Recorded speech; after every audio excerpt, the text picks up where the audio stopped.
Okay. I'll take any questions on anything? Any homework questions? Is that a question? Karen, go ahead. Yeah. The integral of tangent squared 2x secant to the fourth 2x dx. Okay. Let's take a look at this. What you have to do is get u's and du's to go with them. Okay? One try is to let u equal secant. After all, it's to the fourth. And the du, the derivative of secant, is secant tan. Close, but not good enough. Because you got a tangent squared, you don't have a secant tan hanging around. Actually, if you had just a tangent instead of a tangent squared, you could use one of these secants and move it over with the tangent to serve as your du, that's secant tan. But because it's tangent squared, that's no good. Okay? Well, when you got secants and tangents, the things to realize is that the derivative of tangent is secant squared. And if you had some secant squares, then you could probably do the integral. And that's the key to doing this, okay? The key to doing this is to take out two of these secants.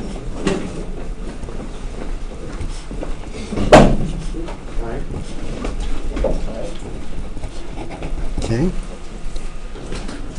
These secant squares are going to serve as du's for tangents.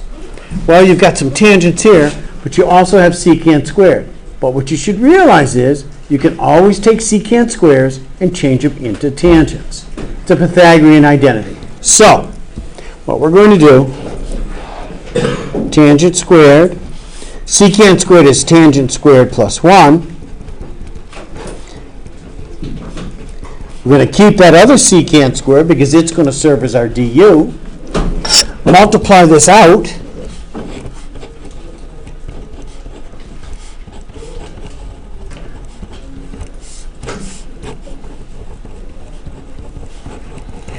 And now what do we have? Well, let's let u equal tangent 2x here.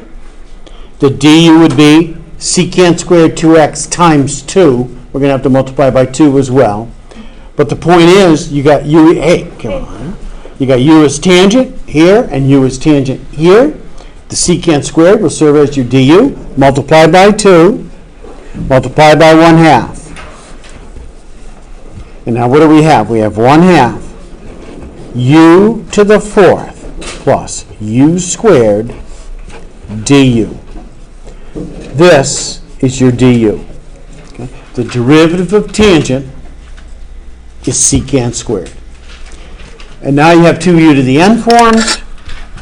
1/2 u to the fifth over 5. U cubed over 3. Let's see. And substitute back in for u. Here I should have specified it. U is equal to the tangent 2x. Du is 2 secant squared 2x dx. Okay. So substitute back in for u, the tangent. We get tangent to the fifth 2x over 5. Tangent cubed 2x over 3. Let's see. I would leave it like that. I'm not sure, of course, WebAssign does, though. They may want you to put it over 15 or even 30, maybe, multiplied by the 1/2. I would leave it like that. Put that in and see what happens. Check it out. Bless you.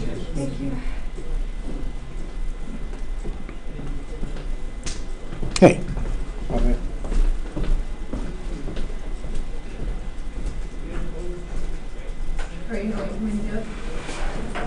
Yeah. Well, sorry, it's hard for me to put it. Oh, okay. Well, you don't have to. I'm just curious. I am. It's just Okay. Okay.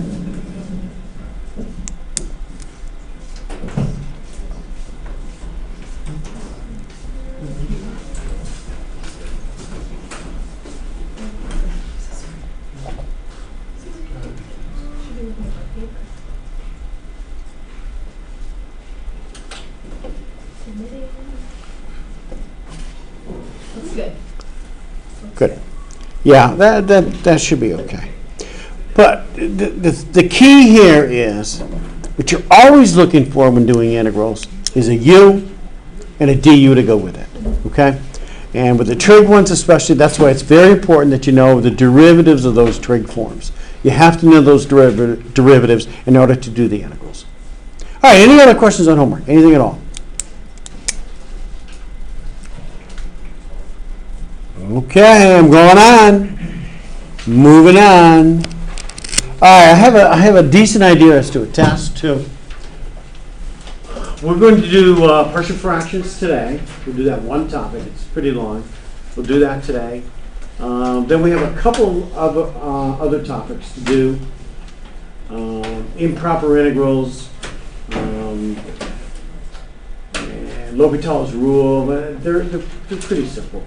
We can finish that on Thursday. And then I would say Monday would be lab and review, practice, lab and review.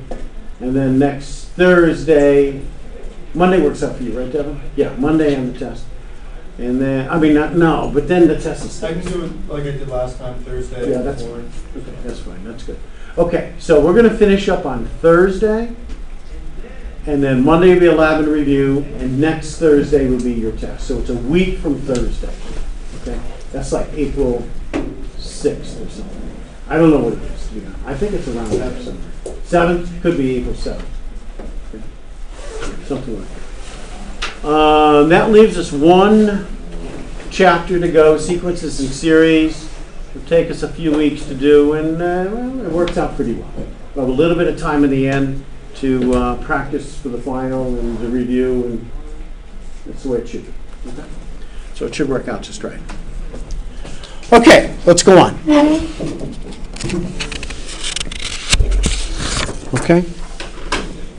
Next topic is partial fractions.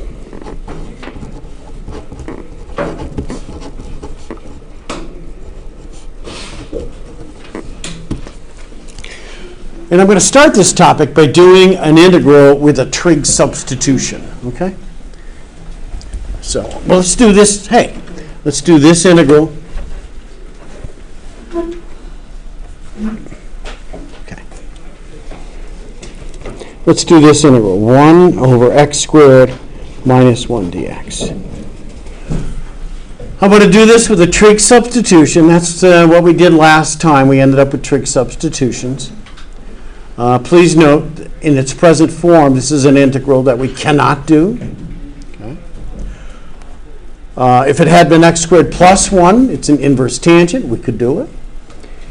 If it's, x over x squared minus 1, we could do it as a 1 over u du form. But we don't have any of those. Right now, the way to do this integral is with a trig substitution. Which trig substitution should we do in order to do this integral? Let x equal what? What's the trig substitution for this one? Secant. Thank you. Secant. Oh, wait, Jim. Okay. Let x equal secant theta. Okay. The dx. Derivative secant. That away. Okay. Make the substitution.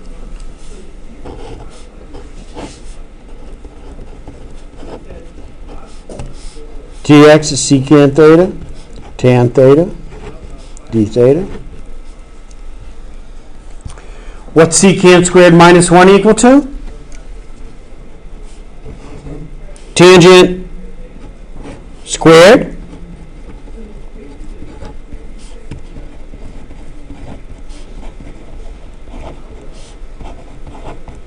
Okay. Do I have any of those trig things to know? If anybody wasn't here last time, I passed out trig stuff to know. It's probably, I guess it's on my desk. All right. So if you need a trig things to know piece of paper, oh, I got some here. Does anybody need one of those? Devin? Oh, a couple people? Okay.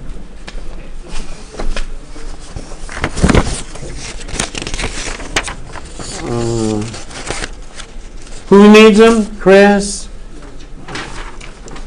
Okay.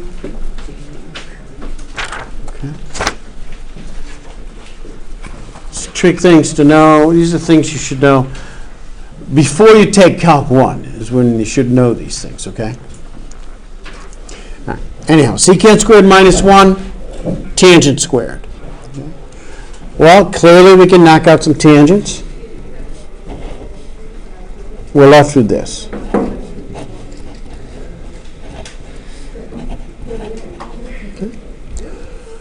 Well, the thing to do here is to see, well, do we have some kind of integral that we can do? For example, the natural thing to do here would be to let u equal tangent. Do we have a tangent secant squared?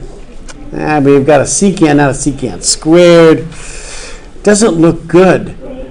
And I'll tell you what, when you have a trig integral like this to do, and you don't have an integration form immediately, the thing to do is to go to sines and cosines. Okay, and that's what I'm going to do. I'm going to go to sines and cosines. Secant, what is secant equal to in terms of sines and cosines? 1 over cosine. Good deal, 1 over cosine. And what's the tangent equal to? Cosine over sine, because it's in the denominator. Pretty good. I already did the reciprocal for me. Good job. Okay. Hey, did you get the trig thing last time? Were you here last? Yeah, okay. Yeah, tangent. Okay, in the denominator, tangent sine over cosine, but it's in the denominator. Take it to reciprocal, get cosine over sine. Cosines cancel. You get 1 over sine. And what's 1 over sine equal to? Cosecant, yeah. So you end up with the integral of cosecant. Now, the integral of cosecant, it's not one I expect you to memorize. But I do expect you to realize the following. It is the co-function for the secant. You should know the integral of secant. What's the integral of secant?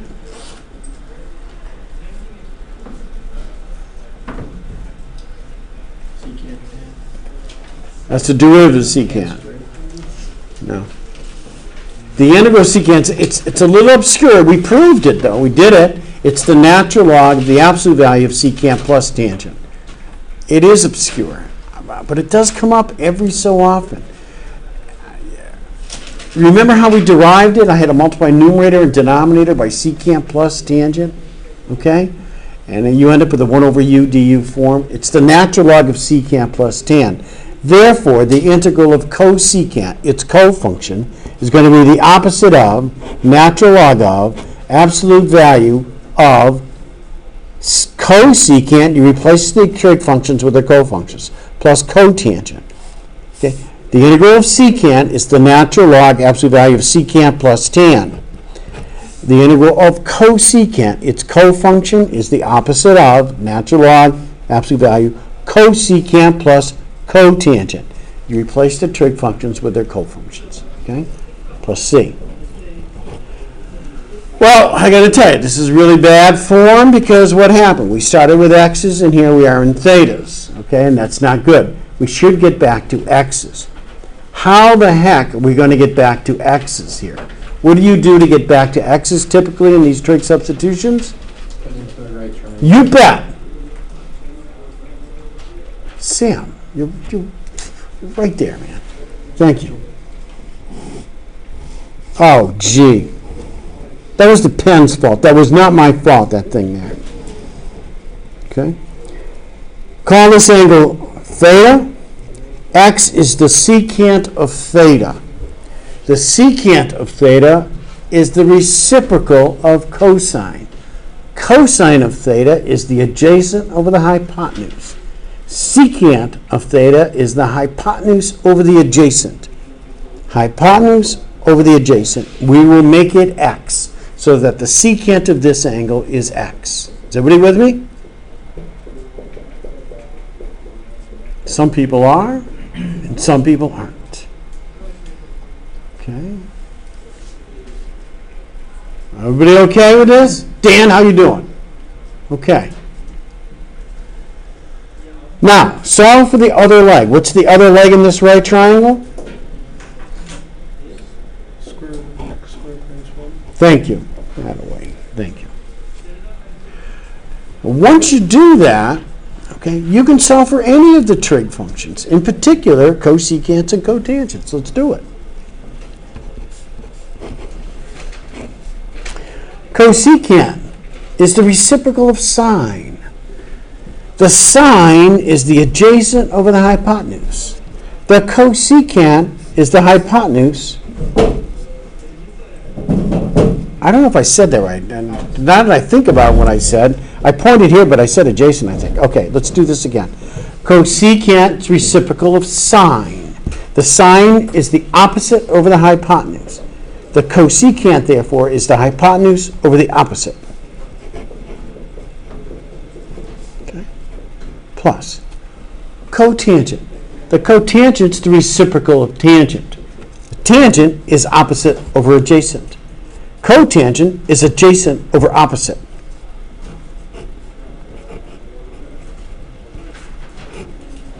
Okay. Well, I can combine those into one.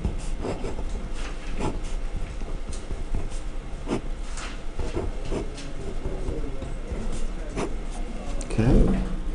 I've got a negative on the outside. This is all plus c, by the way.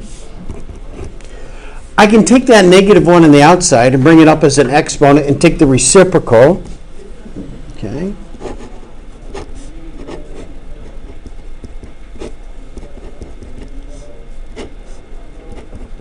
Okay. Believe it or not, I can take this square root of x squared minus 1 and do this. That's x plus 1, x minus 1.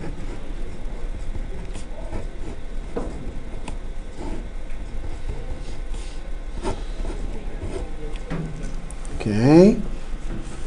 Is everybody okay? Can everybody see this with emphasis on the word see? Everybody can see this okay? Mohit, you can see this okay? Yes? What did you do for that last step? That last step I said, well, x squared minus 1 is x plus 1, x minus 1. And the square root of a product is the product of the square roots. So I split it up, this numerator. The square root of AB is the square root of A times the square root of B. And x squared minus 1 is x plus 1, x minus 1, when you factor it. Okay. Now, the square root of x plus 1 over x plus 1, if I were to multiply the numerator and denominator by the square root of x plus 1, I'm doing this for a reason, people, okay? Because I know what I'm going to be doing, I'm going to be doing this problem with partial fractions, and I know the kind of answer I'm going to get. So I'm going through this process where normally you could leave it at this step maybe, or this step even. I'm going through this process to get to a form that I know I'm going to need for the partial fractions. When I take this square root divided by this, okay? If I multiply numerator and denominator by the square root of x plus 1, what happens is I'll end up with an x plus 1 up here to cancel this x plus 1. And I'll end up with this. Okay? You're going to have to just see if I take and multiply numerator and denominator by the square root of x plus 1, this becomes x plus 1, which cancels this. Okay, so this is to the 1/2 power. And I can take the 1/2 out front.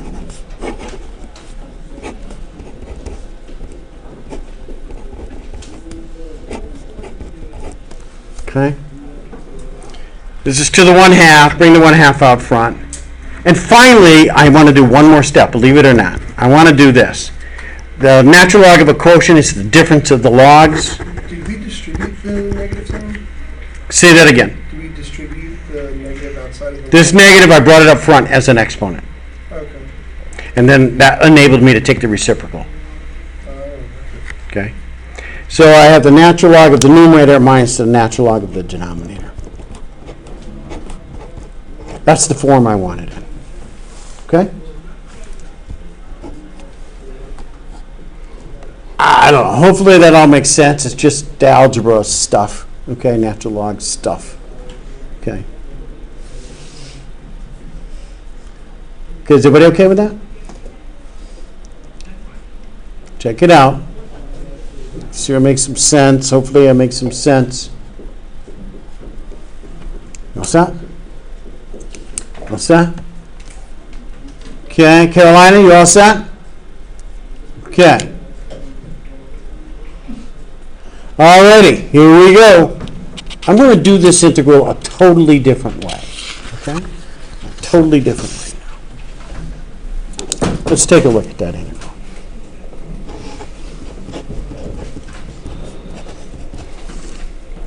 I can factor that denominator, x plus 1, x minus 1. If I could take this rational expression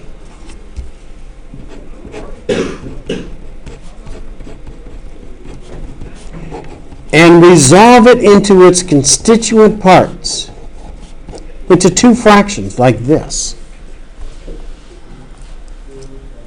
and then do the integral, it would be a simple integral.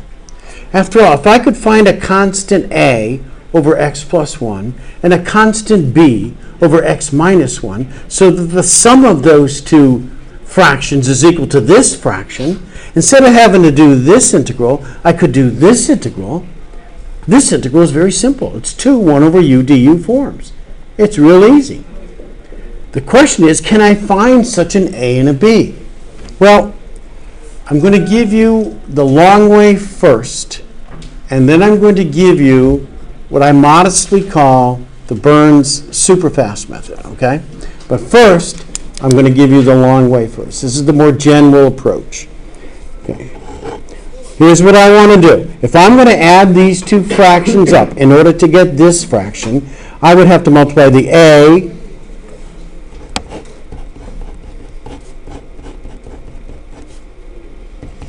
this a with x minus 1 and the denominator by x minus 1. After all, the LCD of these two is their product, x plus 1, x minus 1.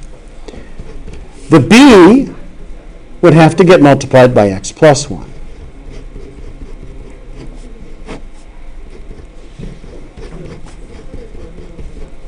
Now I have the same denominator. I can combine these into one fraction.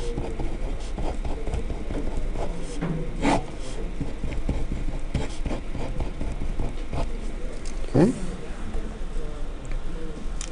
Now, if this fraction is going to equal this fraction, it must be the case that the x's that I have over here, which are none, must equal the x's that I have over here. It also must be the case that the constant that I have here must equal the constants that I have over here, if these two are going to be equal for all values of x. In other words, the x's 0 that I have here must equal the x's I have here. Now, if I'm going to multiply this, if I multiply this out, I'm going to have ax plus bx. I've got a plus b x's. I don't have any x's here. Therefore, a plus b must add up to 0. Okay. I have no x's.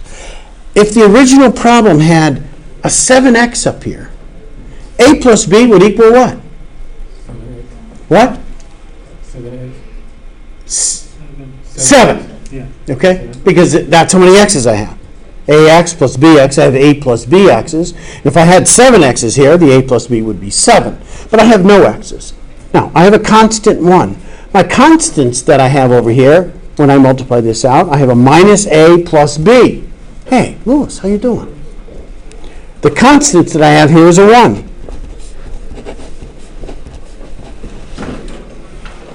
Okay? So here's what I'm saying to you. The x's I have on the left, 0, must equal the x's I have on the right, a plus b. The constant that I have on the left, 1, must equal the constants that I have on the right, minus a, or negative a, opposite of a, plus b. Okay? I get two equations and two unknowns. I'm going to solve. The way to solve this system of equations, add them up. A's will cancel. B, therefore, is 1/2. If b is 1/2, what's a? Negative 1/2. Here's what I have. Therefore, this integral is equal to this integral.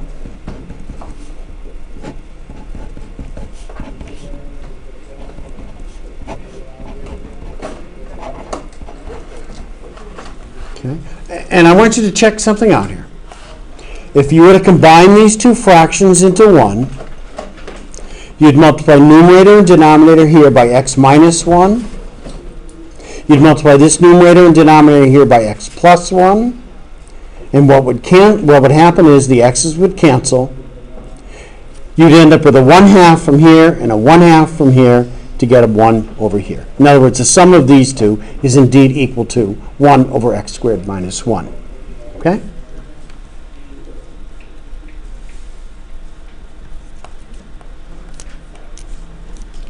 Okay.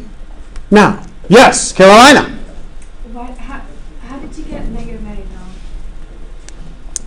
Negative a I got because when I multiply this thing through, Oh, okay. it's negative a there. Oh, okay. Okay? Carolina. Lina. I thought so. Okay. But then you looked at me kind of funny. Of course, it's your usual way of looking at me, so I should have realized that was okay. All right. No. Now, what about the integral? What's this integral? What form is it? 1 over u.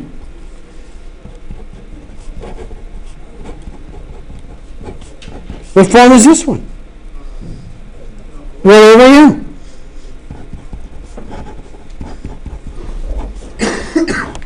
I can factor out a 1/2. I'm going to write this one first since it's the positive.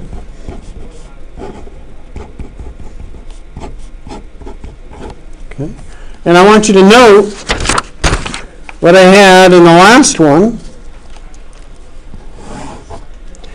Here's what we got the last time after the trig substitution.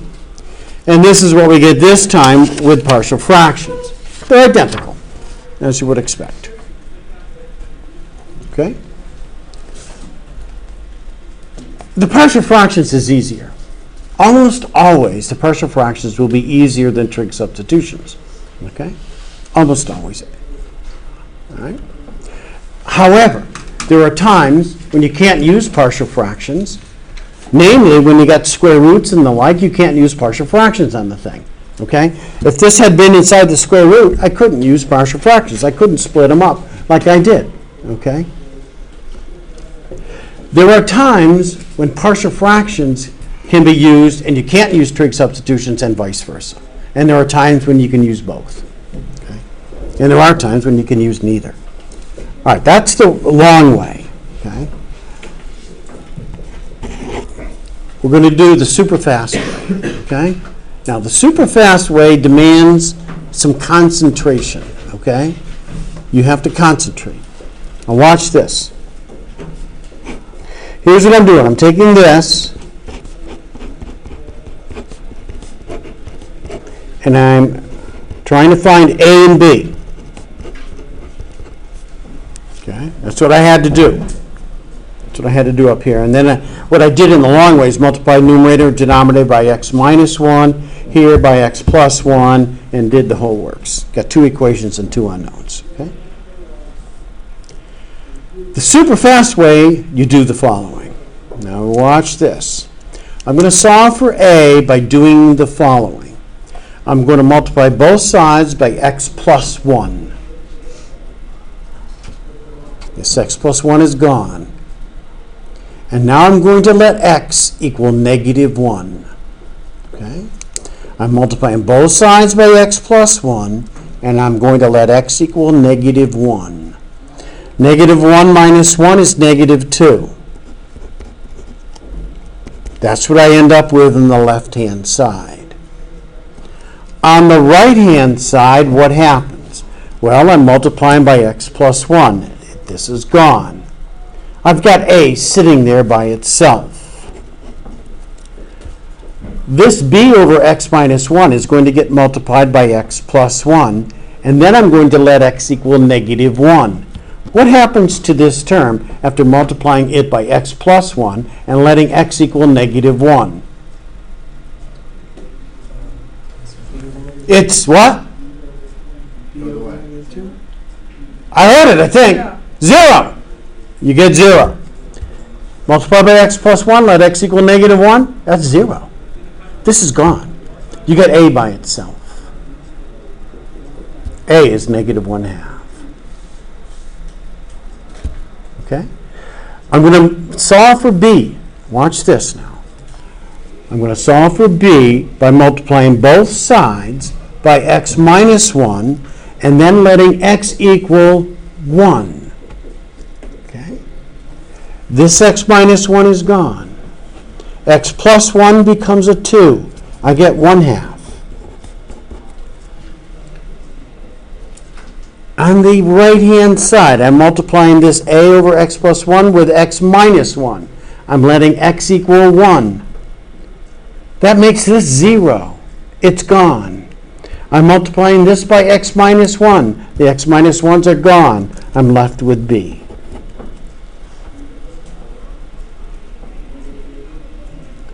Solve for a and b. Once you solve for a and b, the integral is trivial. Okay?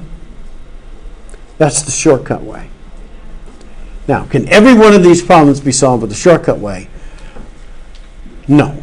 Okay?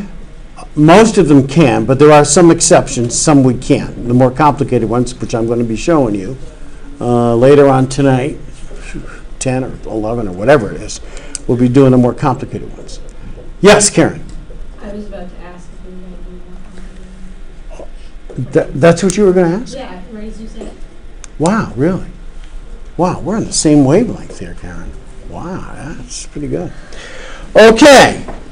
Does this make sense? Yeah, I just want you to get it done. All right. Some people it makes sense. Some people I don't know if it makes sense. Some people I'm pretty much convinced it doesn't make sense. Okay? We're going to do another one. Let me stick with the linear factors here. This is the easiest case. Let's take a look at this integral.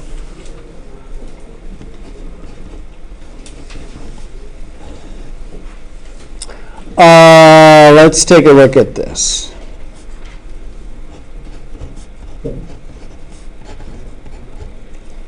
Okay. Here's an integral. First thing you do with this integral is to see if it's something simple.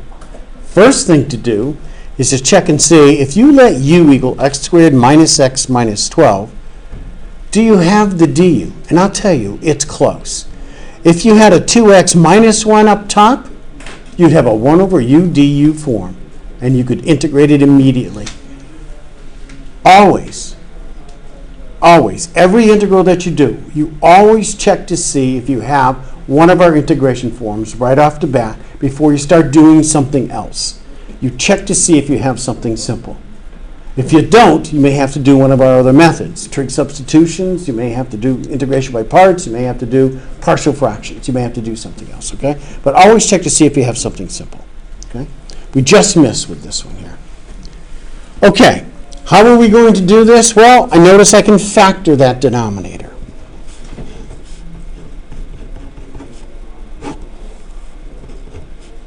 I'm not even going to ask you because I know you guys can just do that, and that would be an insulting question. Okay? Okay, we have two linear factors, okay? Non-repeated factors. Next example we're going to have to repeat some of these factors, and the problem will get more complicated, okay? Here's what we're going to do. We want to take this and take 2x plus 1, x minus 4, x plus 3, and resolve it into two parts. Something over x minus 4 and something over x plus 3. We want to solve for a and b, two constants a and b. Once we do that, the integral is simple. Okay? We've got a long way, we've got a short way. I'm going to show you the long way again because we're going to need the long way when we do the more complicated ones. We're going to need a variation. For the complicated ones, we need both methods, the long way and the short way. Okay? All right, how's everybody doing, okay? All right, let's do the long way first. The long way means, well, I've got to multiply this numerator and denominator here.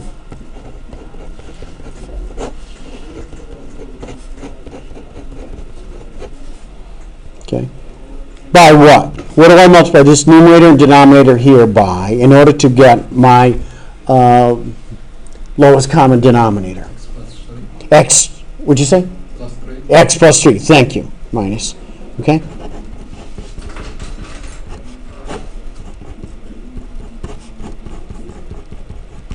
And what does this fraction have to get multiplied by in order to get my common denominator? X minus 4.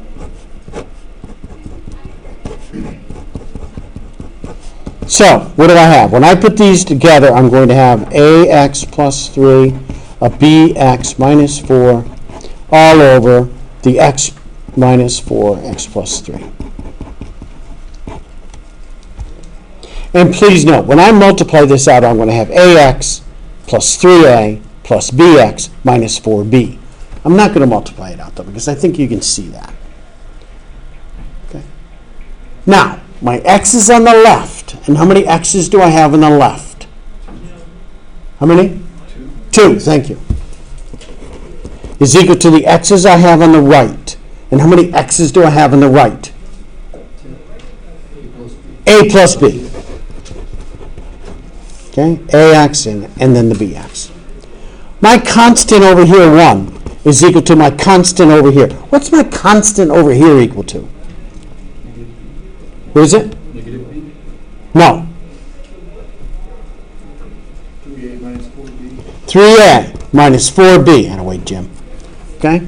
Multiply it out, you're going to have a 3a, you're going to have a minus 4b. Those are constants. They don't have any x's attached to them. This is my 2 equations and 2 unknowns. Okay? How do you solve this? Well, solve by addition method. Multiply the top one by negative 3 or top one by 4 or whatever you want. I'm going to multiply the top equation by 4.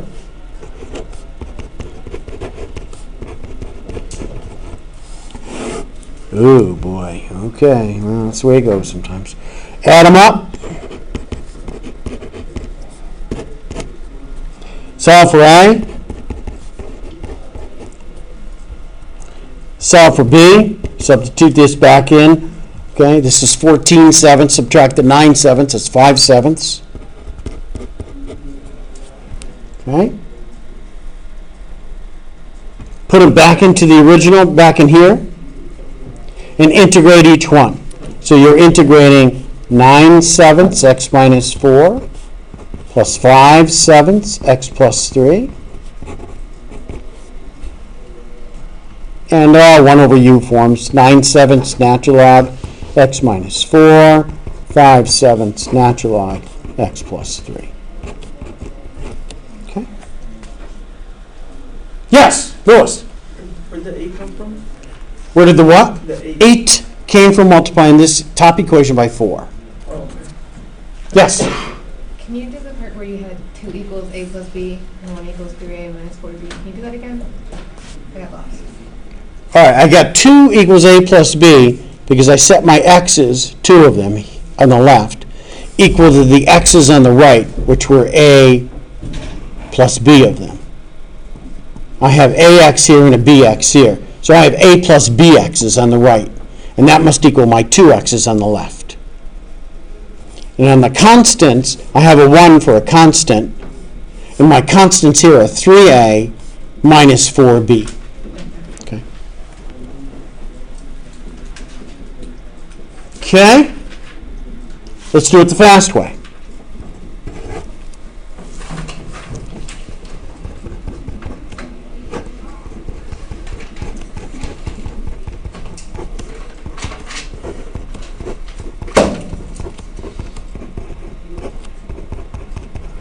Okay, ready? We're going to solve for a first. And we're going to solve for a by multiplying both sides by what? No. You said what? Multiply both sides by X minus 4. x minus 4. Did you say x plus 4? No, I said plus. Yeah, x minus 4. Whatever you have for this denominator, that's what you want to multiply both sides by. Now, this one's gone. This one's now gone. What are you now going to let x equal? 4. And by doing that, you'll end up with 8 plus 1, 9. 4 plus 7. Now, what happens on this side? When you multiply by x minus 4, this x minus 4 goes away. It gets canceled out. You're left with an a. Plus 0. Plus 0, that's exactly right, because this one gets multiplied by x minus 4, but you're going to let x equal 4. It's 0. A is 9/7. Oh, that's what we had over here. Let's solve for b. You solve for b, multiply both sides by X plus 3. x plus 3, and now let x equal Negative 2. -3. So you get -6 plus 1 is negative, -5. And you let x equal -3. That gives you -7. And a is, wait, what do I, what a bozo. Oh, I'm sorry. This is b. I'm solving for b now, okay? b is 5/7, okay? Oh, Jim, I just made that, I just forgot the b there. Oh, Yeah, man. he's like, I'm done. I'm leaving. Oh, jeez. Oh, man. Okay? Everybody else set You on try that? and break the projector on the way out. Okay, yes, Sam. When you're doing the long way, that third step there, where you multiply by 4, was to cancel out like either B or A. Yes. So you're only- okay. Yes. That's the reason. Okay, you guys ready to do one of your own? And then we're going to crank it up and make it complicated. Okay, here we go. All right, integrate.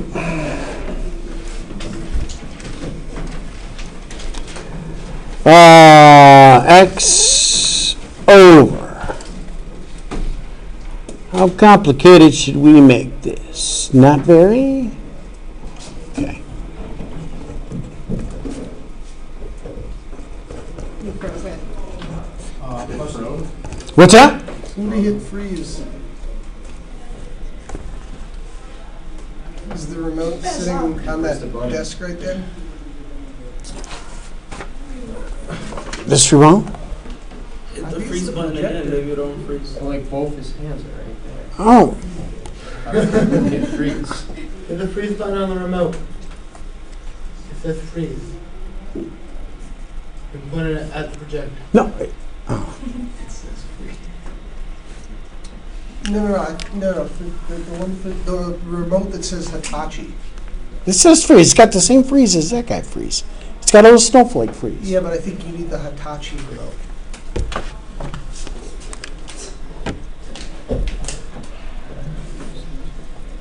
This isn't. Oh, there is a freeze. So I'm pointing it at that. Yes.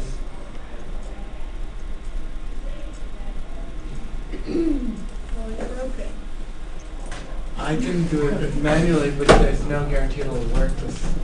What did we do last time? What the heck? Well, here, do you Oh, want to this is just what put I it did on last the time. board and then try and figure that out? Bad Well, things happen. Wait, he did it. He finished, fixed it. You got it. Is it? Okay. Now I don't know how to exit the menu. So Oh, you just hit the menu. Holy moly. Oh, it looks like there's a button on the remote that says exit. All right, which remote are you talking about? The one with the little man running out the door. There's no little man running out the door here. He's got it. can we just run I it know on I the hit board? the No! button. We'll be fine. We'll be fine. We'll be fine. I totally trust. I don't believe him when he says that. I believe him totally.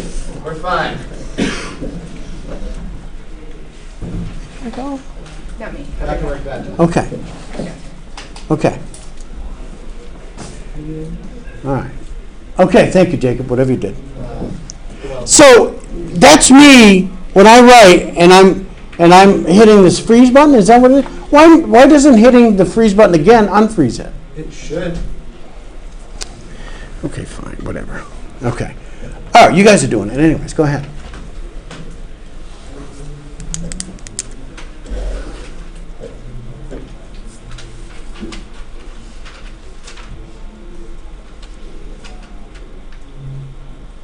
do it myself.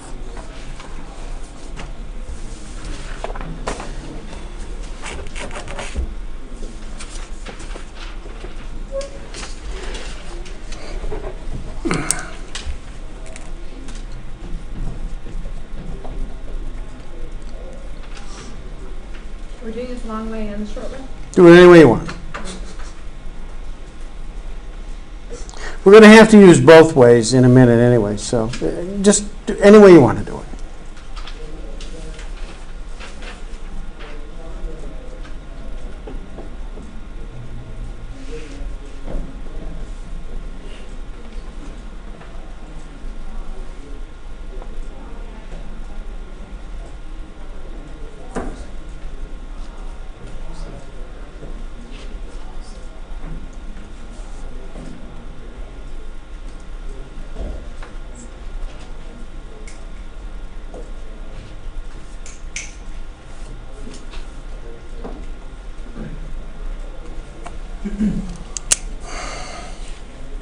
Got it? How do I? What?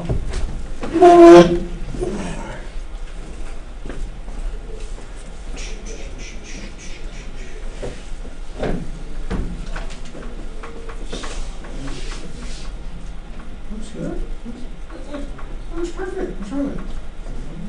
No, that's, let me see. Linux. You get a 1, negative. You got negative. That's perfect. Right there, man.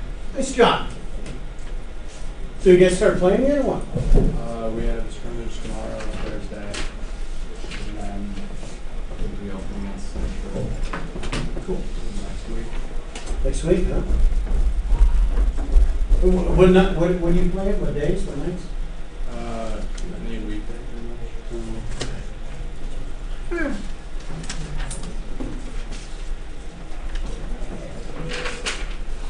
So we're just solving for A and B right now? No, you're doing the integral. Once you get A and B, you should be able to do the integral easily enough.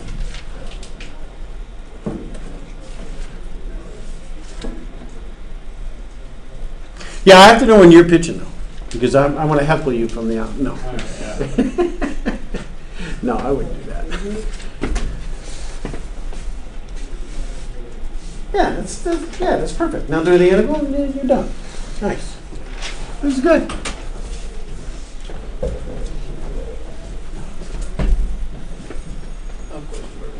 Okay, all right, keep it going.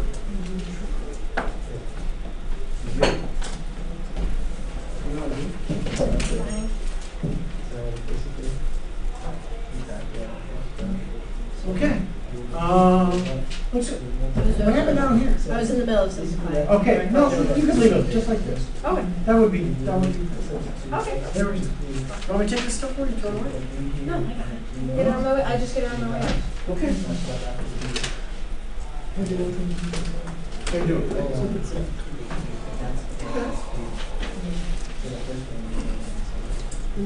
Got it, Jim? Got it? Yeah. How would you, know which one is A or B? Does it matter? What? Yeah, it does.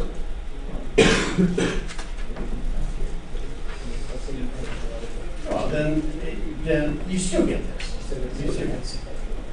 Doesn't matter. You can write the factors x minus 1, x minus 3, or x minus 3, x minus 1. It doesn't matter. Okay.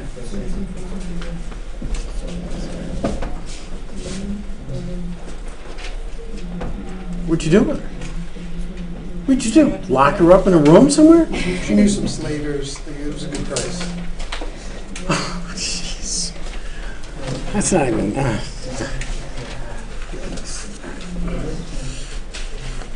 All right. Wait, can we just go back to killing whale jokes? All right, how are we doing? Okay, let's take a look. First thing to do is check to see if you have something simple, which you don't, okay? What we're going to have to do, factor that expression, x minus 3, x minus 1, And it doesn't matter, like I said, x minus 1, x minus 3, it doesn't matter. And we're going to resolve it into a over x minus 3, b over x minus 1. I'm going to solve for a by multiplying by x minus 3, let x equal 3, 3 over 2. Solve for b, multiply by x minus 1, let x equal 1, get 1, negative 2. Okay. The integral then becomes 3 halves over the x minus 3, a negative 1 half over the x minus 1. This is 1 over u du. You get a 3 halves natural log x minus 3, and a 1 half natural log x minus 1. I will leave it just like that. Okay? And of course, WebAssign should take it just like that. Okay? I assume they will anyways. All right, any questions on that? That looks pretty good. That looked good. Okay? We're gonna crank it up a little bit, okay? Go ahead.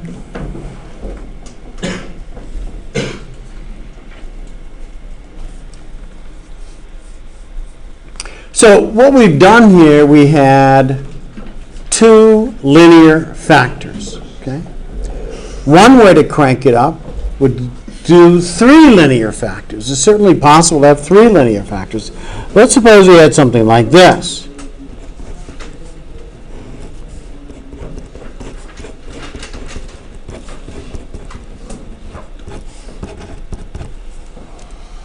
Okay, 3 linear factors. And I do want you to note this. I've got x squared over x minus 1, x minus 2, x minus 3. I don't know how legible that x minus 2, x minus 3 is there, but that's what you have in the denominator.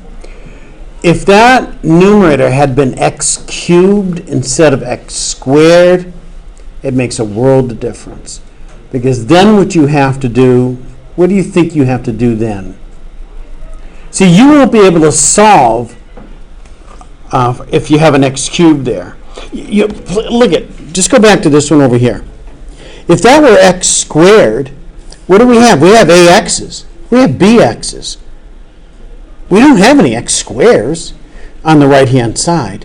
What would you have to do here if that's an x squared? One word. What would you have to do if you had x squared over x squared minus 4x plus 3? You have to divide. You have to do a long division and then work on the remainder. The degree of the numerator has got to be less than the degree of the denominator in order to do this method or any method as far as that goes when it comes to rational expressions like these. You have to do a long division. So you don't want to have any long division problems, okay? Hopefully there's no long division that you have to worry about. If this had been an x cubed, what you would have to do first, believe it or not, is to do a long division, multiply this out, do a long division, and work on the remainder, okay? That's what you would have to do. It's a pain in the neck.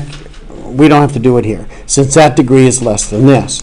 Well, let's set up the partial fractions here, and let's see what happens.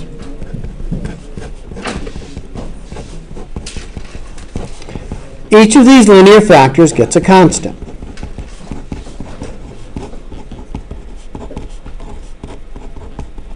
Now, if you're going to do this the long way, you're going to end up with 3 equations and 3 unknowns. You're going to end up with an equation for the x squares, the x's, which would be 0, and the constants would be zeros.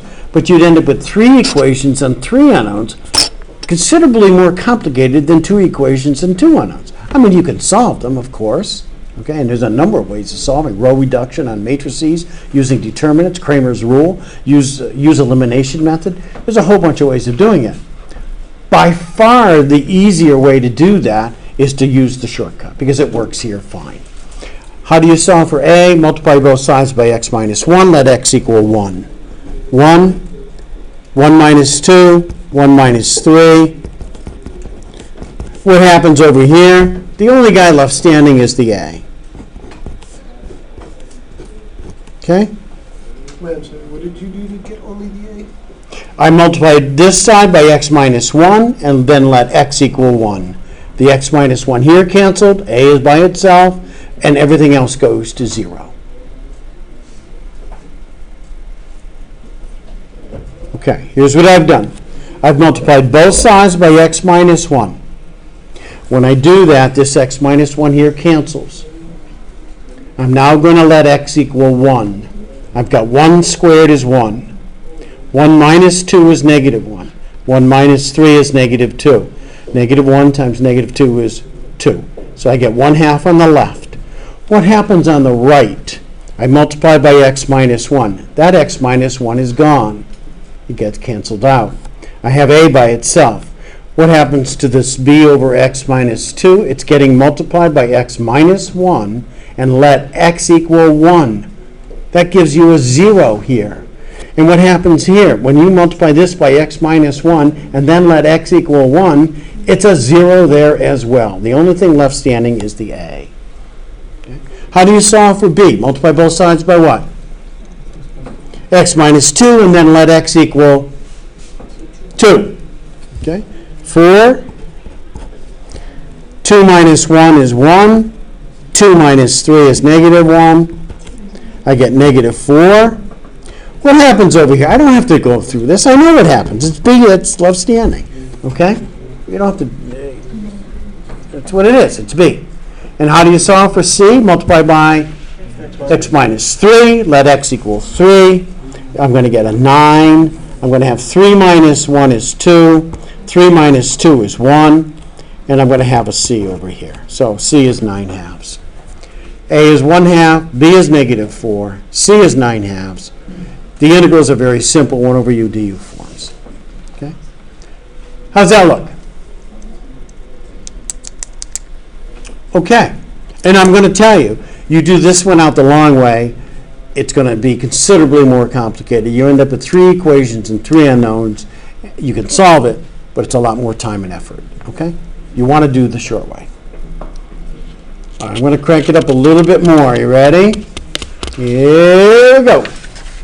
Obviously, if you have non-repeated linear factors, as many as you want, you can just string them out, and they're all pretty simple. So, how can we get it more complicated? Well, let's take a, well, yeah, we're not going to do any trig functions. And actually, in WebAssign, they may give you a trig function one where you have to make a substitution for the, let's suppose you had this. Let me just give you an example. Suppose you had this. It's possible that WebAssign does this too.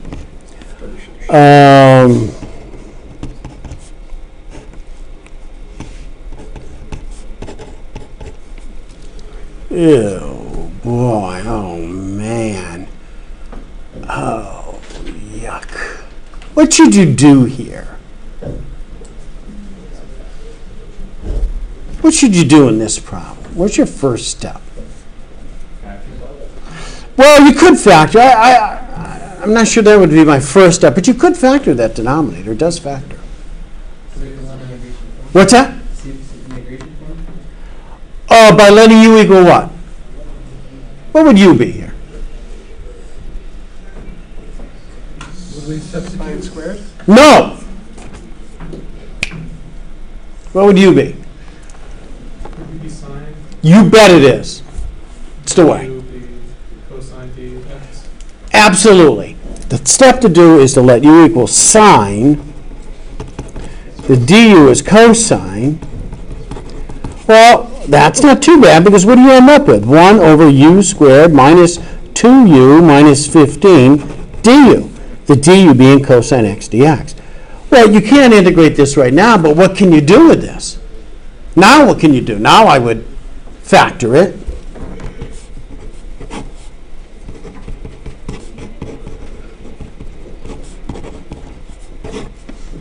And use partial fractions.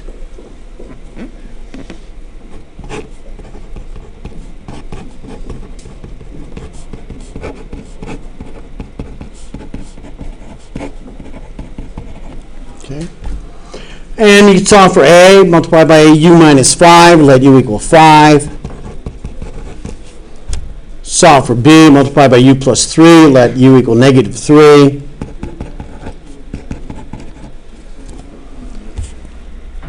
The integral is pretty simple.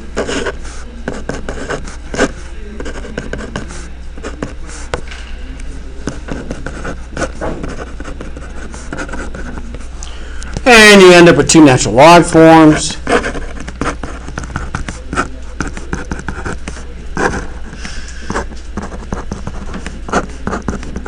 And you replace the u with sine.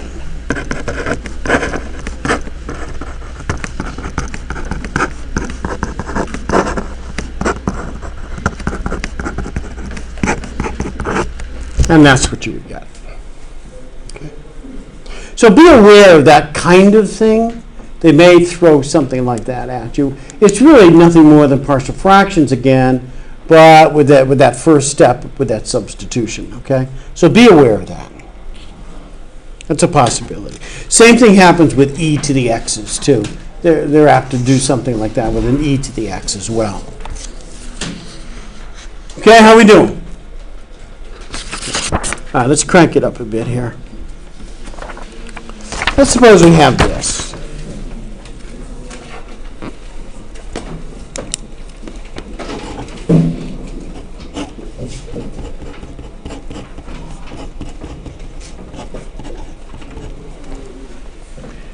Well, the fact that that first linear factor is squared makes a big difference. Okay? That's called a repeated linear factor. Okay? Repeated linear factor. And what you have to do for the partial fractions is to set it up this way. You have a constant over the x plus 1, but you have to take into account the possibility that one of the fractions that was used to generate this has an x plus 1 squared in the denominator. If you don't have the x plus 1 squared here, you cannot generate all possible fractions, and you may not be able to generate this one. So what you have to do with repeated linear factors is to start with the first power and go all the way up to whatever exponent you have here. If this had been an x plus 1 cubed, you would then have an a over x plus 1, you'd have a b over x plus 1 squared, you'd have a c over x plus 1 cubed, and a d over x minus 3. Okay? That's what you'd have to have. And if this had been x plus 1 squared, x minus 3 squared, you'd have an a over x plus 1. You'd have a b over x plus 1 squared. You'd have a c over x minus 3, and a d over x minus 3 squared.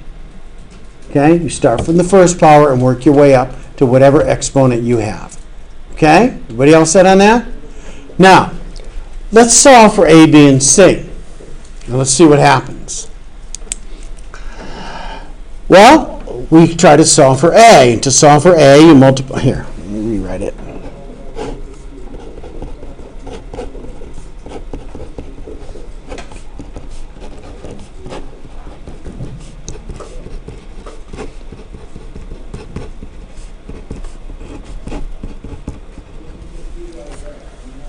Okay? Let's solve for a. Well, you multiply both sides by x plus 1, which is what we've been doing, and then let x equal negative 1. That's what we've been doing. But what happens? You multiply by x plus 1, you cancel out one of these x plus 1s, but you still have one under there. And now when you let x equal negative 1, you got a division by 0 problem, because you don't get rid of both of them. You only got rid of one of them. You've got a problem. You cannot solve for a using the shortcut. So what do? You solve for b and c with the shortcut, which you can solve, and then go back to solve for a. But it's much easier solving for a knowing b and c than it is to solve for a, b, and c. Okay? So I'm going to solve for b. I'm going to multiply both sides by x plus 1 squared and let x equal negative 1. Negative 1 minus 3 is negative 4. Now, let's see what happens over here. I multiplied this by x plus 1 squared. One of the x plus 1's cancel. The other x plus 1, I'm going to let x equal negative 1. It'll be a 0. This is getting multiplied by x plus 1 squared. It cancels. I got b by itself. This is getting multiplied by x plus 1 squared. I'm letting x equal negative 1. That makes this a 0. b is negative 1/4. All right, check that out. Make sure that makes sense.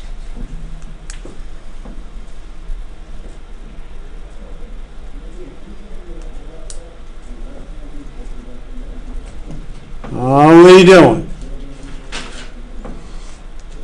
All right, well, we can solve for c easily enough. Multiply by x minus 3, let x equal 3. 3 plus 1 is 4. 4 squared is 16. What happens to this guy? It gets multiplied by 0, multiplied by 0, and you got c by itself. We have b and c. Now, let's get back to a. Here's what I suggest you do. Realize that what this fraction would have to get multiplied by in order to add these three fractions, I would have to multiply this numerator and denominator by x plus 1 times x minus 3. Numerator and denominator. The LCD is x plus 1 squared times x minus 3. I've got an x plus 1. I need another x plus 1 and an x minus 3. What does this numerator and denominator have to get multiplied by in order to make its denominator our LCD? X minus 3. Numerator and denominator, okay?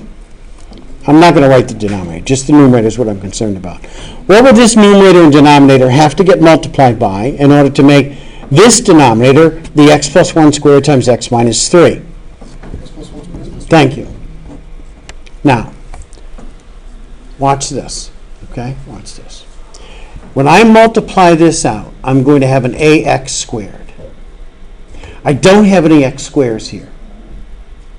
I do have a cx squared here. How many x squares do I have over on the left side? 0. I have a plus c x squares on the right. I have 0 x squares on the left. I have c is 1/16. What is a? You bet it is. Nice going, man. Okay? That's what I suggest you do. Okay, it's really kind of a combination of the shortcut way with the long way. Okay? So, what's that? Here's what I did. To solve for a, realize that this a, when you multiply this out, will be an ax squared. There'll be some other stuff as well, but an ax squared. This won't have any x squares. It'll be a bx minus 3b, no x squares. This will be a cx squared. Some other stuff too, but a cx squared. In other words, I'm going to have ax squared and a cx squared. But I don't have any x squares. Therefore, a plus c must add up to 0. But I know c is 1/16. Therefore, a is negative 1/16. Okay? I mean, if this had been 7x squared over here, the a plus c would be 7, and you would solve for a that way. Okay? Whatever it is. What about the resulting integrals? We have different integrals here. You have the a over x plus 1, that's a 1 over u du form. Simple. What's the second integral? This is different now. This is negative 1/4 over x plus 1 squared. What form is that integral? U to the n form. Not difficult at all. U is x plus 1. The du is dx. It's a u to the negative second. Pretty simple integral, and this is a 1 over u du form. Okay, so here you go. You ready? I'm going to give you guys one to do. Hey, we're moving along. Of course, we got the worst case left to go, but still. All right, why don't you do this?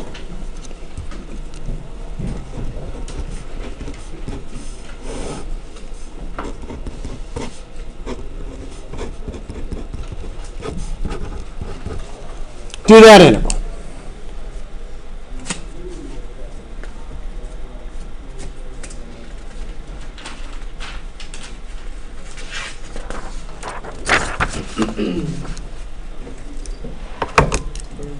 Yes? Would you happen to know when the UMass trip is? Don't. It's Wednesday.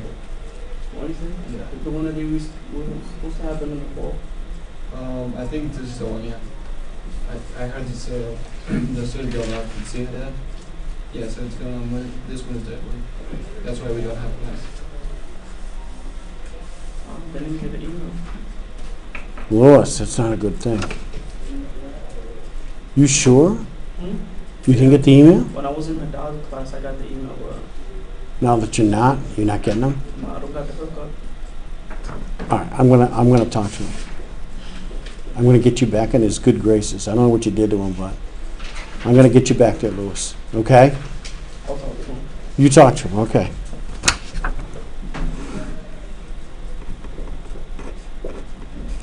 You need Z on your side because he can do a lot of stuff. I guess it was supposed to be last semester, but I guess it got canceled last semester. And got like postponed. Or Yeah, something happened. I agree with you. And they said it was supposed to be this semester, but they didn't like announce it when the like next one would be. I think I heard Z said he was just going to tell his the students he liked. Apparently, I think that was it. it must have been. Louis, talk to him, okay? Make sure you get these things. Or I'll talk to him. One of us talk to him. I'm gonna email them. All right, email him.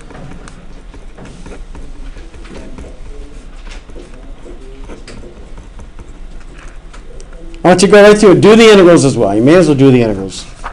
Okay?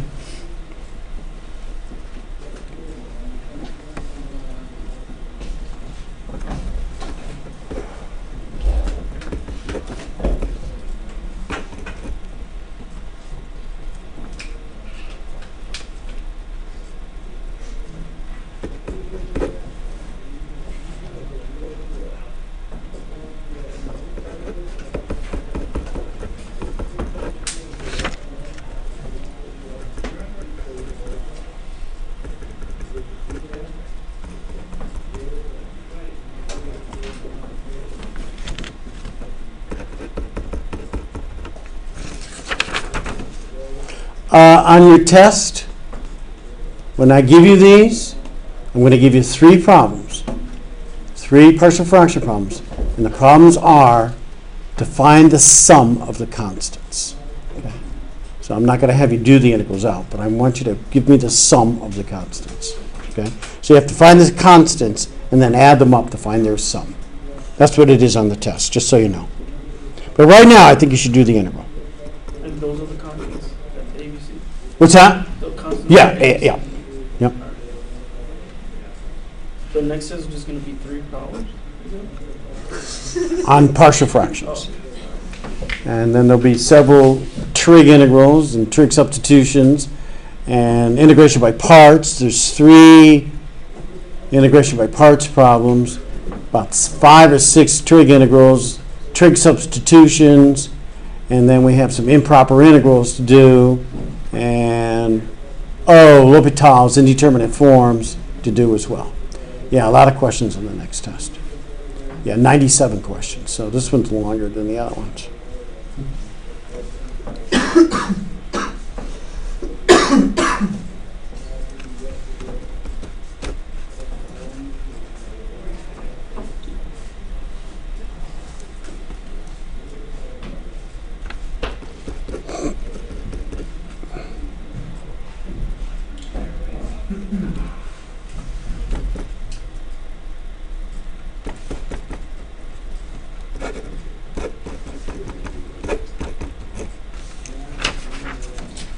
If you got an answer, raise your hand. I'll check it out.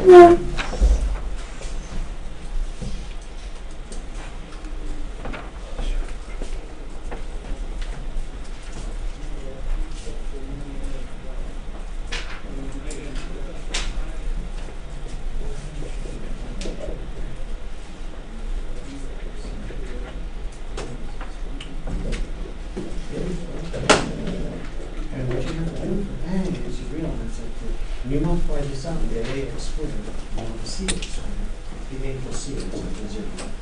And since the C is negative, you just close it. That's the reason, because you don't have an X squared. If I had given you an X squared here, or 1X squared, your A plus C would add up to 1. If your C was negative 1, then your A would be 4 thirds. Okay, so these two. Add up to whatever the coefficient of the X squared is. Yeah. Thank you. Yeah, but So when you have this, it's not matching. All right, that's equal. Despite that. Okay. because I have a squared, it becomes it's always if I get rid of the F value, I bring the 2 up front, so I actually have to I want to go on.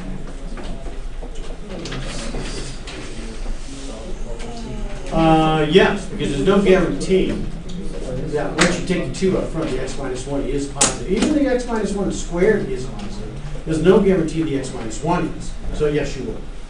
But if this is incorrect because you don't have an natural line, what will you do? So, check that out. To solve for A, you multiply by x plus x squared. To solve for A, what you're going to have to do is realize that you're going to have to multiply A by the x minus 1 x plus 2, and the C gets multiplied by x minus 1 squared. So you have an ax squared and a cx squared, which adds up to 0.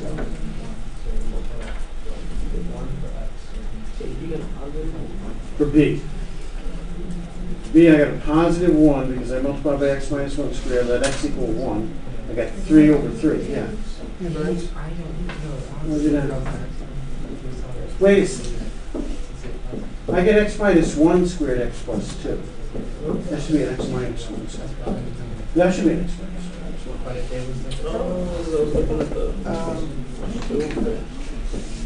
I know I can't go on find A. Yeah, I don't have that for C. For B, I have 1. I agree. For C, you're multiplying by x plus 2 and let x equal negative 2. So that's negative 4 plus 1 is negative 3. Oh, you know, okay, I didn't add that. Okay, and then the negative 2 minus 1 is negative 3 squared is 9. So you do get a 9. Yeah, and then so to find A, you have to Multiply this A by x minus 1 x plus 2. And the C gets multiplied by x minus 1 squared. Negative 2 in the denominator. That's negative 3 and then squared. So C that by equals positive x 9. minus 1 squared. Yeah, and then when you multiply that out, if you were to multiply it out, you'd have an ax squared and you'd have a cx squared. And a plus c x squared, but you don't have the x squared, so a plus Yes, c yes. is 0. It's like you have to use what would ever make it zeros. Okay. For ones. Okay? Are we reading below? So you got a x one third, I agree. B is, And I don't then A have have to also get multiplied by x C, plus I have negative 1 third. I agree with that. I disagree with your B. 2. Then Because, let's see, B multiplied by x minus 1 squared, and let x equal 1. this expression. Yeah, so Just basically, You're going to have but it's essentially, alright, you're 2 multiplying times 1 is top 2 and plus 1 bottom is 3. to get back to that same And denominator. you're going to have We're trying to like 1 plus 2 is 3. So 3 over 3 is 1. Like whatever we multiply by, it's like this is x plus 1 in the denominator, so you multiply it by Okay, how we doing? 1 and x plus 2, that squared, whatever, so you do have to and then to get a, Yes, it you is. just alright, so you have 0 x Okay. squared.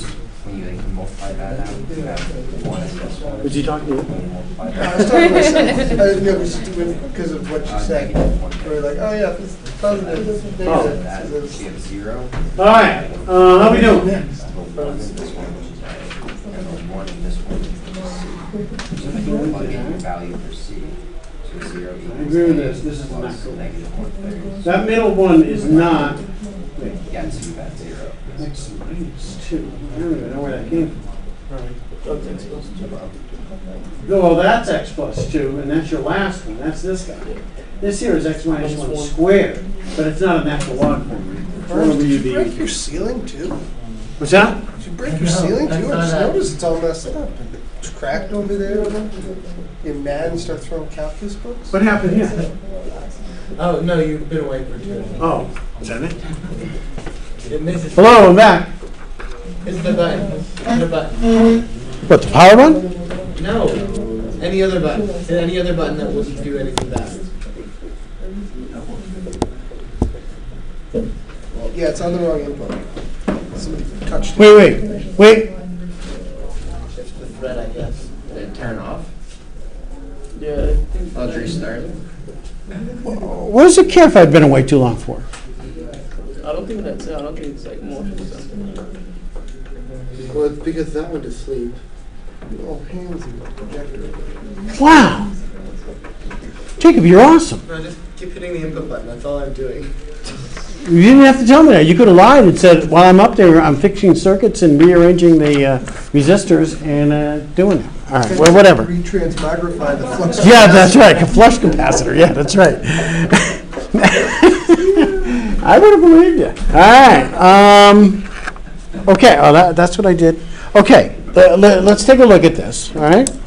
So we have the 2x plus 1, x minus 1 squared, x plus 2. Well, we have an a over x minus 1. We have a b over x minus 1 squared. And we have a c over x plus 2. We can't solve for a, okay? We just can't solve for a, but we can solve for b by multiplying through by x minus 1 squared and let x equal 1, okay? We get 3 over 3, that's b. b is 1. We can solve for c. Multiply by x plus 2, let x equal negative 2. We get negative 4 plus 1 is negative 3, okay? And negative 2 minus 1 is negative 3 squared is 9. You get negative 1/3. That's C. To solve for A, multiply this numerator and denominator by x minus 1. We need another one of those. And we need an x plus 2. The B gets multiplied by an x plus 2. And the C gets multiplied by an x minus 1 squared. When you multiply this out, you'll have an ax squared, you'll have a cx squared, but no bx squares. Okay. A plus c, therefore, is 0 since we have no x squares. And if c is equal to negative 1/3, the a is positive 1/3. Now, we had a little problem with the integral here. The integral is a over the x minus 1 plus b, x minus 1 squared, plus the c over x plus 2. Well, this is 1/3 natural log x minus 1. It's 1 over u du. This is a u to the n form, however, because of the 2. It's u to the negative second. That integral is u to the negative first, add 1, and divide by negative 1. So it's minus 1 over x minus 1. Okay? Minus 1/3 natural log x plus 2. Okay? That's your answer here. This is not a natural log here. This is a u to the negative second, add 1 and divide. U to the negative first, that gives you that. Okay, with times a negative 1. All right, how are we doing in that? And on the test, we're just going to be responsible for A. We were going to have to find A, B, and C. So, on the test, I'm going to ask for the sum of A plus B plus C. The answer on the test would be? 1. Correct. Yes? Explain how you got A again. I got A by realizing when I multiply this out, I'm going to have an AX squared, no BX squares, but I'm also going to have a CX squared. But I have 0 x squares over here. A plus C, therefore, has to equal 0, since I don't have any x squares. If I had 7x squared over here, A plus C would be 7.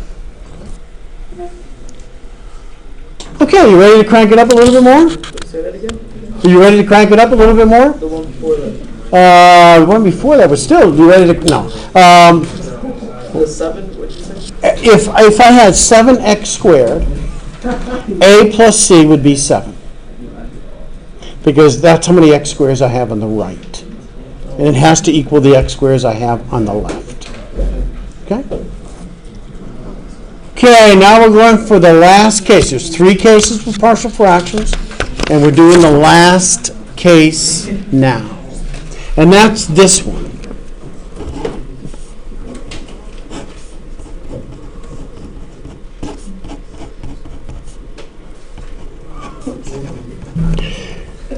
The last case is one where we have what's called an irreducible quadratic. That x squared plus 4 cannot be factored over the real numbers. Can't do it. Okay? Could be factored over the complex numbers, but not over the real numbers. It's an irreducible quadratic. Okay? We can't factor that. Well, what we're going to have to do here is a combination of the fast way and the long way, okay? Just pretty much what we did before. Okay? So here's what you have. We're going to take this x over x squared plus 4, x minus 2. This irreducible quadratic gets a linear factor, ax plus b. This linear factor gets a constant. You have to do this to take into account all possibilities, okay? If you don't put an ax there, you don't have all possibilities, okay? And you may not be able to solve it. All right? So irreducible quadratics, those second degree equations that can't be factored over the reals, those are the equations that when you solve them equal to 0, you have to use a quadratic formula and you end up with the square root of a negative number, okay, inside the radical, okay? They get ax plus b's. Now, here's the thing. I could multiply by x squared plus 4. Well, what value of x causes that to be 0? What value of x causes x squared plus 4 to be 0? No real number causes that to be 0. Okay? A complex number, plus or minus 2i does, but we're not going into the complex. I did go to a lecture once, University of Texas, a long time ago when I was going to lectures and it was cool. He was advocating that we solve these by using complex numbers. Go to the complex numbers, solve them with complex numbers, go back to the reals. We all kind of just booed him out of the place though because it was stupid. All right, but anyhow. So we can't solve that one. But we can solve for C, and it's helpful to at least solve for C. Okay, if you can at least solve for one of these things, do it. To solve for C, multiply by x minus 2 and let x equal 2. 2 squared, 4 plus 4 is 8. There's C. We have C as 1/4. That's good. Now, what you have to do is what we did before. What would you have to multiply this numerator and denominator by in order to make this denominator equal to our lowest common denominator, which is this? Thank you. And what would the C have to get multiplied by? X squared plus 4. You bet it is. Okay. Now, okay, so here's what you do. You look at the x squares. I've got an ax squared. Please note, when you multiply this out, there's no bx squares. You have an ax squared, you have a cx squared. You have no x squares. Okay? So a plus c is 0. Okay. Let's look at the b's. We got to solve for b as well. When I multiply this out, this times this, I'm going to have a bx minus 2b. I want you to note that a has an x attached to it already. A is not going to play a role in the constant because it already has an x attached. If you were to multiply these two binomials out, you'll have an ax squared minus a 2ax. A doesn't appear by itself. It's not part of the constant then. So what you want to do here for the b's is say that you got a negative 2b plus 4c is equal to 0. Because you don't have any constant here. In other words, when you've got these two unknowns to do, look at the squares and look at the constants. Could you look at the x's? Sure.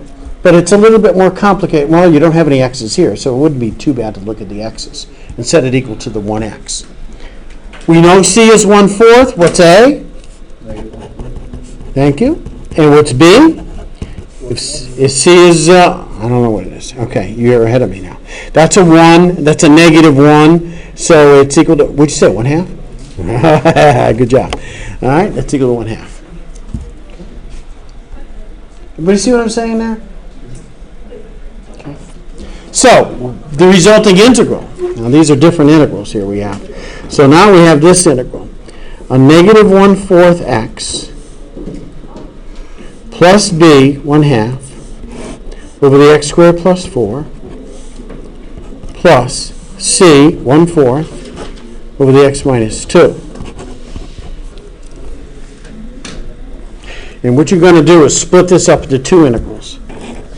Negative 1/4 x squared plus 4, a 1/2 x squared plus 4, and a 1/4 x minus 2. Okay? And let's look at these integrals. On the first integral, what form is that integral? What is it? 1 over u. 1 over u. Who said that? Minus. Wow. Good job. 1 over u du. U is the x squared plus 4. The du is 2x dx. Well, what you'd have to do is multiply by 2 and by 1/2. This is your du. So the first one would give you a negative 1/8 natural log. And now here's a case, Brendan, where you don't need the absolute values because you have an x squared plus 4. Okay? That's the first one. 1 over u du. The second one, what the heck form is that?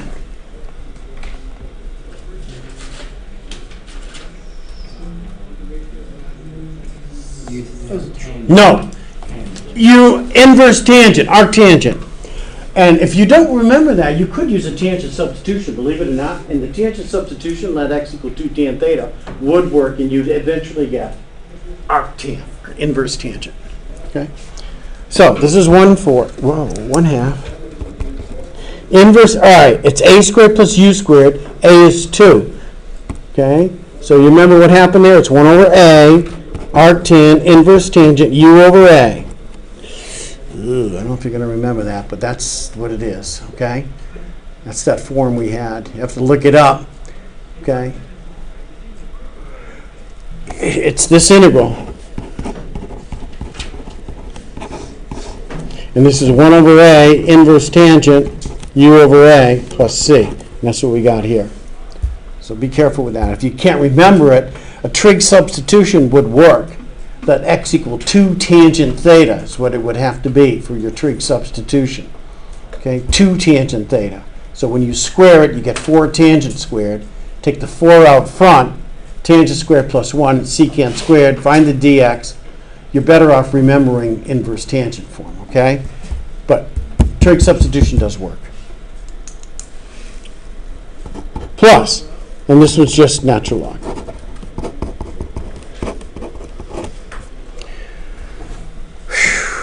That's what you get for that integral. Wow. I'm going to give you one like this. You're going to do it out. You're going to raise your hand. We get enough people getting it right, we're going to be done. Enough people get it wrong, we'll do another one. We should say that to try and freak us out. And be like, if you get it wrong, we're going to do 5 more. We're going to do 5 more. That's a good suggestion. When we're doing those 5 additional ones, you know who to thank. Dylan right here in the front Listen, I row. don't think you heard me. You joke that if I see. That's what you said. Oh, okay. If we do 5 more, I got to leave. All right, here we go. Integrate the following. Let's keep it as simple as possible. Who's messing with that? Look at that stuff's just popping up. I didn't do anything. Are you sure your hands aren't pressing things as you're writing? No, I'm not. I'm over here. I'm not touching it. Are you sure? Yes, I'm sure. Well, I can't be 100%. How can I be 100% sure? But I'm standing up. I'm writing on this. I'm not leaning down on the thing. Wait, somebody's messing with me I was here. going to say, I bet you a replacement remote is like $7 at Staples. Really? Gosh. All right, go ahead. Do this one. I'm not touching this thing.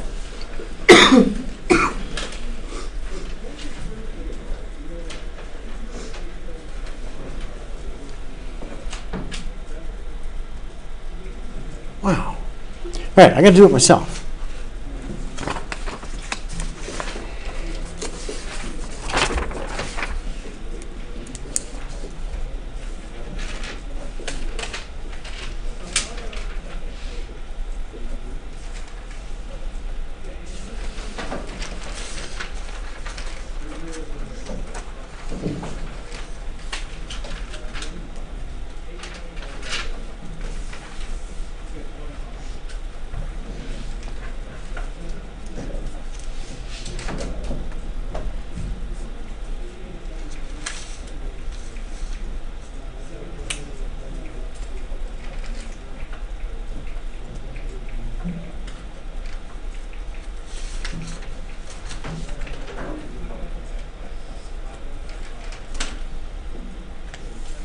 want you to do the integral as well, okay?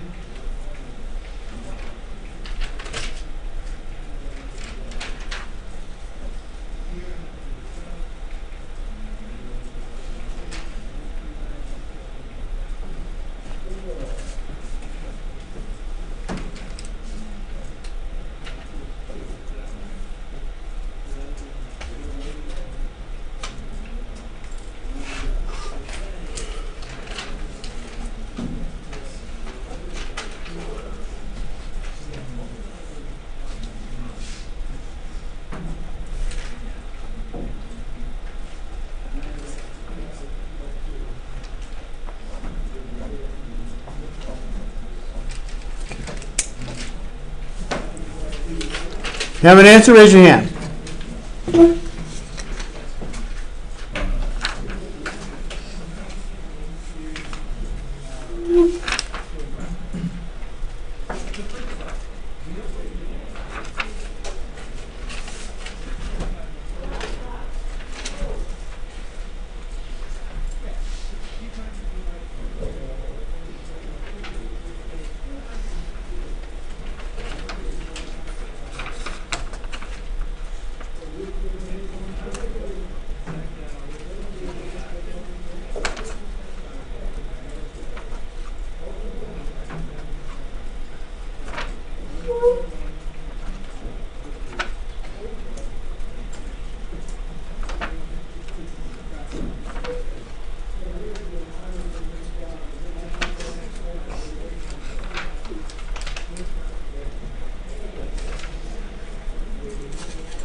Because when you multiply this by x minus 2, numerator and denominator by x minus 2, you're going to have on the constant a negative 2b for the constant here. This gets multiplied by x squared plus 4 and the 4c plus that minus 2b has to equal the constant here, which is 0. See, what you got to do is realize that this numerator is going to be multiplied by x minus 2. To get Yeah, to get this. Yes, to get the LCD. And this has to get multiplied by this. So when you multiply this out, you're going to have a minus 2b. And this is plus 4c. And that those constants have to equal the constant here, which is 0. Opposites? Yeah. Not always. It depends on what's up here. It turns out in this case it is, but because there's no x squared. So if this has no degree to it, It'll be 0. But if this had been an x squared, the a plus c would add up to 1. and what if this was a 1? Just plain 1, the a plus c would still be 0. 0. So if it Yeah. doesn't have a degree, it's 0. Yeah, because you don't have any x squared. I don't think you should try to remember it like that. What you should try to remember is the x squares on the right equals the x squares on the left. The x's on the right equals x's on the left. Constants on the right equal constants. That's what you should remember. You got it? You got it? I'm just thinking my stuff this is great. So you get a negative 1/2 x minus 1/2 and then 1/2. That's perfect. Yeah, I split it up into two pieces, but that's totally right. You should write dx's.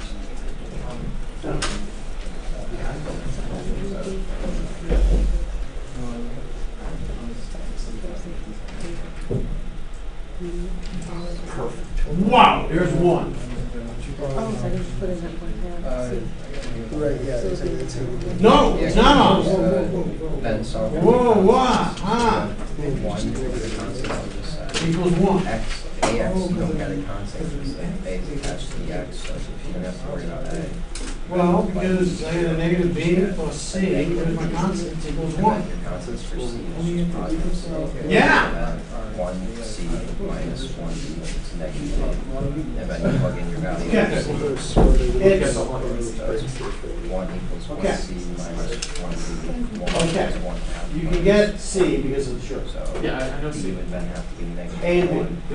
You have to multiply this numerator and denominator by x minus b. Okay. This numerator and denominator by x squared plus b. If you were to multiply all these out to the numerator, you're going to have an ax squared. You'd have minus ax. You'd have plus bx and a minus bx, which is Yeah. and this would be c squared plus c. Now, let's just look at x squared. We have an ax squared, we have c squared. We don't have any x squared. Therefore, a plus c is equal to 0. You already know what c is. So c, a is be negative. Yeah. B, I'm going to do the constants now for B. I have a minus b here, Okay. plus c for my constants. Yeah. That's equal to this constant of 1. So, minus b plus c is equal to 1. So, for B. This is the one that you use the x squared for because of calculate variable on it. Say it That's the again. constant.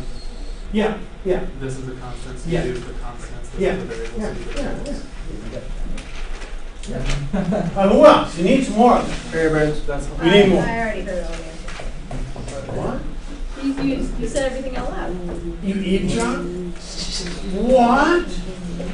You listened in on a private conversation, Karen? Oh, man.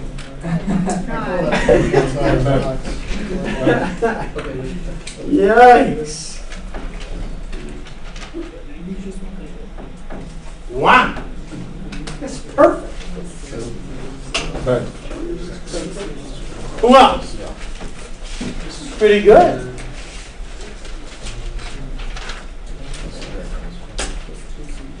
I got a minus here. Oh, yeah, so I really. I get a minus on my B, This is- I negative don't 1. have this hand relation memorized, but like, see how. Is it? Okay. Plus 4. Who else? And it's basically. Devin, how you doing? The negative. Pretty quiet. And all he did was take the 1/2 out front. You okay? And, I'm not really sure.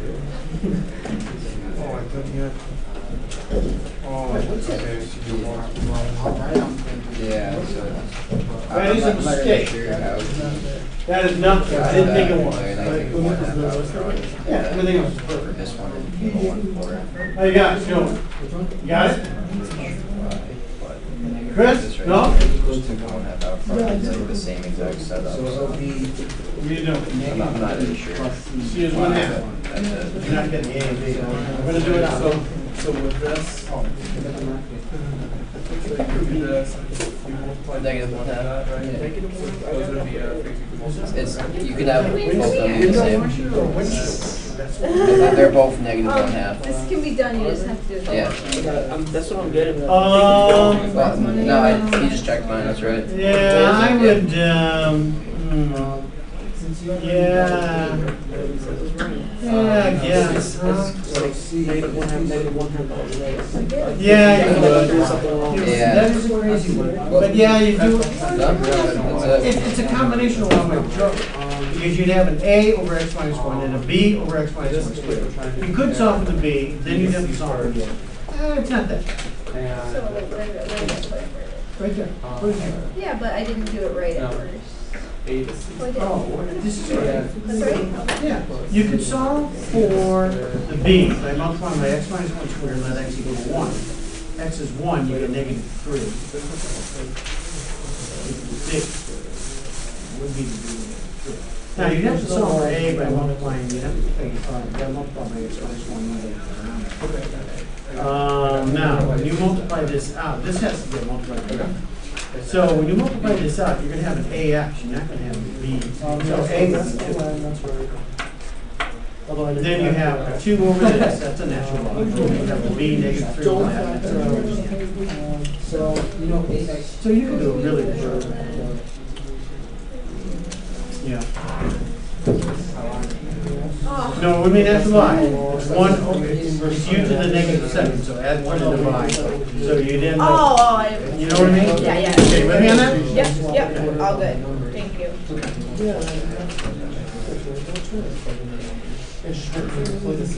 Look at a minus here. So my B is a negative 1 here. Minus B. Yeah, so. Yes. If minus B plus C equals 1. C is 1/2. Subtract the 1/2. So you get a negative. All right, the only mistake that I'm seeing here is B being positive 1/2 instead of negative 1/2. That people forget. I set it equal to 0, that's why now. Oh, that'll do it. Yeah. All right, I'm going to do this out. That was pretty good. That was very good. That was excellent, really. Okay, I'm going to do this out, and we're all set. Let's do it out. Yeah. So, here we go. I'm going to take here this.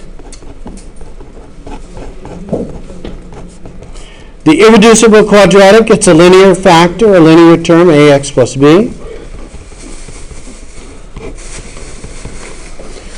We can't solve for a and b, but we can certainly solve for c.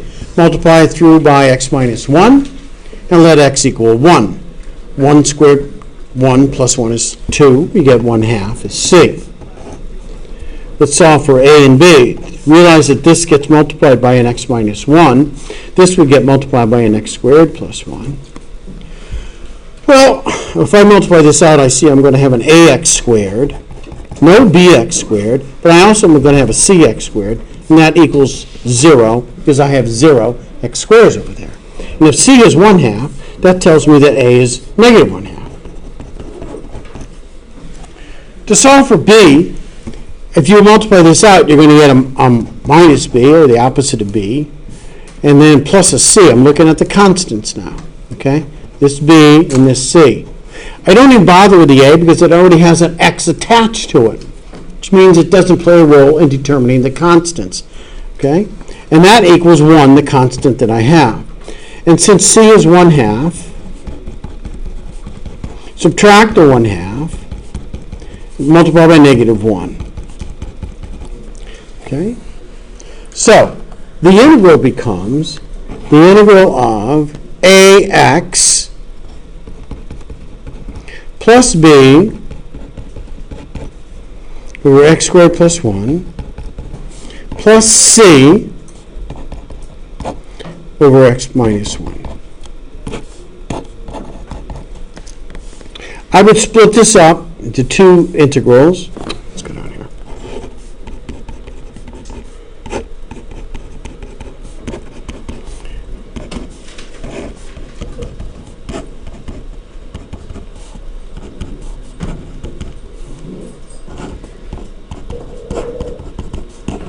Okay, what do we have here? This is a 1 over u du form. U is x squared plus 1. The du is 2x dx. I need to multiply by 2 and by 1/2. I need another 1/2. So I'm going to end up with a negative 1/4, 1 over u du. Okay. Here, straightforward inverse tangent. Here, 1 over u du form. And that's what you got. Which was really good, I got to tell you. Most people did that really well. It was good. Okay, whoa, Dylan. Dylan wants everybody to do 5 more problems, so I'm afraid we're going to have to. Burns has been drinking again. I think we got to talk to the supervisor. What's your question? You got a question? No, I just realized something. Okay. All right, so here's what you should be doing. This is, I don't know, 8 point something? Whatever it is. What is it? 8 pi. partial fractions. Do the partial fractions, ask questions on Thursday. We're going to finish the chapter on Thursday. Yeah, go ahead.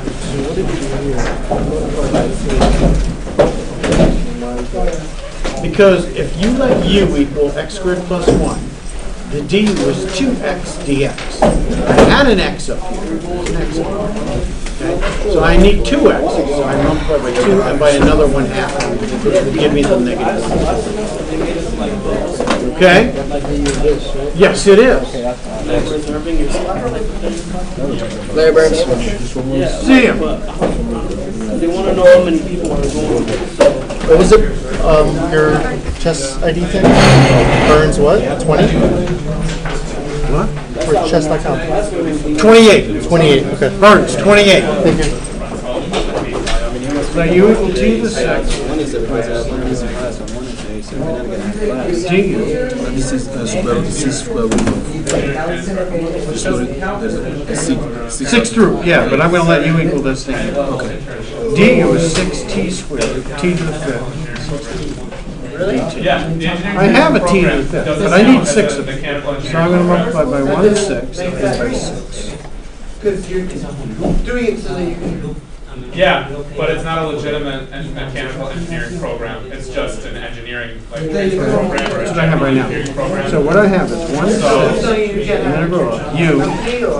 I've been turned down for internships because I'm in this program. Du is 16 Like if I was in the 10 program, it'd be fine, but because I'm in this program, and it's u to the n. it's stupid. But, Okay, how we doing? Any other questions? Did our YouTube guy put up your the lecture that I missed? He